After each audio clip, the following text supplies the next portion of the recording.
Sobre este tema le agradezco a Irene Levy, ella es presidenta de Observatel, que esté con nosotros. Irene, excelente tarde. ¿Qué tal, Tania? ¿Cómo estás? Muy buenas tardes. Un gusto, buenas tardes, bienvenida.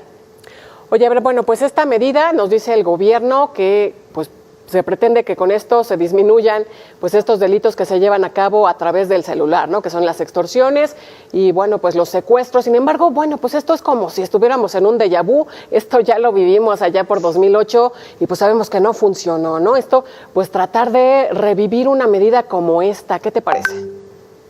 Bueno, me parece lamentable, pero además, Tania, tú te acordarás que en ese momento el RENAUT no incluía los datos biométricos, o sea que es lo mismo pero peor, porque ahora además los legisladores incluyeron estos datos que no solamente pueden empeorar la situación, sino que va a poner en riesgo de manera, como lo dijo el senador de Icaza, de manera irreversible la seguridad del patrimonio y de las personas en el caso de todos los que decidamos contribuir a este padrón con los datos biométricos, porque si no quieres contribuir y si no proporcionas tus datos, pues la consecuencia, según esta nueva ya modificación a la ley, porque ya pasó por las dos cámaras, ya solamente falta su publicación en el diario oficial, la consecuencia es que te quiten tu línea, es decir, te van a cortar tu línea y en el caso de una nueva línea telefónica no podrás registrarla si no tienes los datos biométricos y todo lo demás que dice ahí. Entonces, efectivamente es grave, porque además hay algo muy importante. No hay una demostración de que haya una efectividad de esta medida para reducir los delitos. Yo diría que todo lo contrario. Lo demostraron en 2008, 2009 y hasta 2011 se derogó este registro.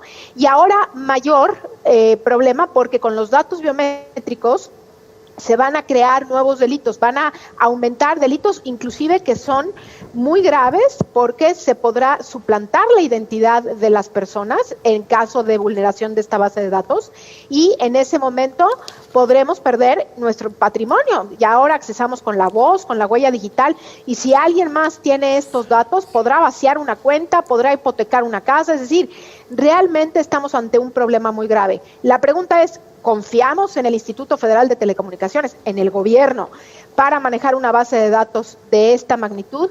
Yo, en lo personal, no, y creo que es la opinión de muchísimos mexicanos, Tania. Dos aspectos, Irene. Por un lado, pues que este tipo de registros lo tienen países como son China, Venezuela, Afganistán y bueno, ahora México. Y por otro lado, pues que con este padrón se viola la presunción de inocencia establecida en la Constitución, porque bueno, pues ya el simple hecho de que se cometa un delito a través de un número de celular ya prácticamente es un hecho que el dueño es quien, pues vaya, es el responsable de ese delito, ¿no? Tocas un punto muy importante, porque además así lo dice esta reforma legislativa. Dice que se presume la conducta realizada a través de ese número, se presume que es de la persona cuyo nombre y cuyos datos aparecen en el registro. Entonces, pues hay una presunción en la que la persona, si no fue el culpable de ese delito, tendrá que probar en contrario. ¿Y cómo pruebas que no fuiste tú? Es decir, realmente es inconstitucional porque vulnera varios derechos y entre ellos el principio de presunción de inocencia. Ahora resulta que si me suplantaron mi identidad o me robaron mi teléfono y tardé un poquito en reportarlo, entonces lo que se cometa, los delitos que se cometan con ese teléfono, entonces serán mi culpa, yo estaré en la cárcel hasta que no pruebe yo que efectivamente no fui yo la que cometió esos delitos. Me parece un paso muy atrás en materia de protección de los derechos fundamentales y esto además tomando en cuenta que esto es muy importante, no existe una manera en nuestro país para validar la información. Es decir, no hay el CURP, por ejemplo, el CURP no tiene foto, entonces existe un número, pero no lo tenemos asociado con la cara de una persona. Domicilios, pues no hay claramente un domicilio único de las personas. Puedes manejar diferentes domicilios e inclusive hay personas que tienen varias credenciales de lector porque cambian de domicilio y dicen que se las robaron y mantienen la otra.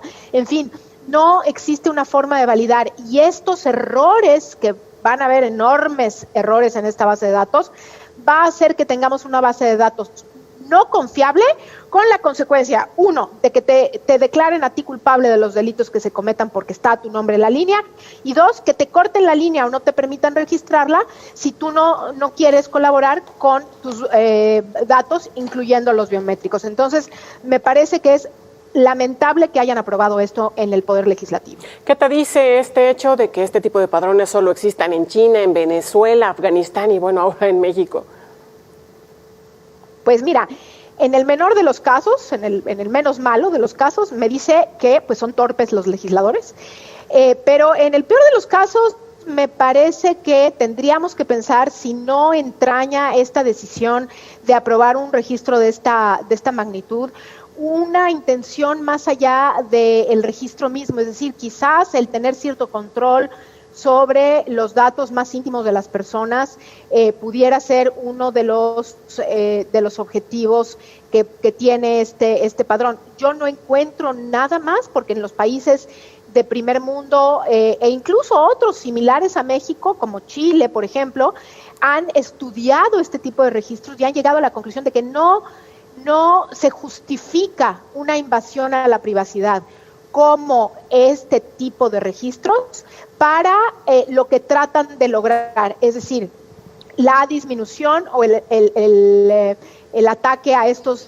delitos no está probado, no es eficaz y no se justifica la invasión a la privacidad de los ciudadanos. Entonces, sí, en este sentido, pues salta la duda de qué es lo que está pasando, querida Tania. Claro, finalmente, Irene, ¿qué medidas podemos tomar? Seguramente habrá ahí una lluvia ya de amparos esperando en contra de esto, ¿no?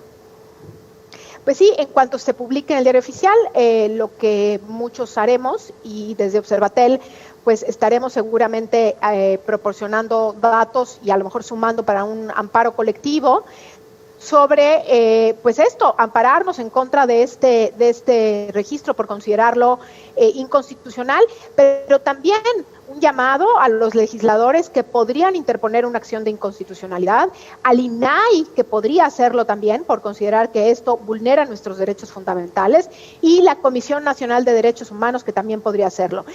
Faltan las voces, el INAI se pronunció, creo que tuvo que haberlo hecho de manera un poco más fuerte, faltan las voces del Instituto Federal de Telecomunicaciones, que sería el encargado de llevar este registro sin que le den un peso, por cierto, sin un presupuesto extra. Yo no sé cómo van a lograr proteger nuestros datos y necesitamos un poco más de acompañamiento, pero gracias a tu medio y otros medios, me parece que estamos haciendo el suficiente ruido, la suficiente campaña para tener amparos contra estas medidas y que en su momento el Poder Judicial se pronuncie en contra de estas medidas del Poder Legislativo. Así es, Irene, violación flagrante a los derechos humanos. Muchas gracias por estos minutos. Irene Levy, presidenta de Observatel.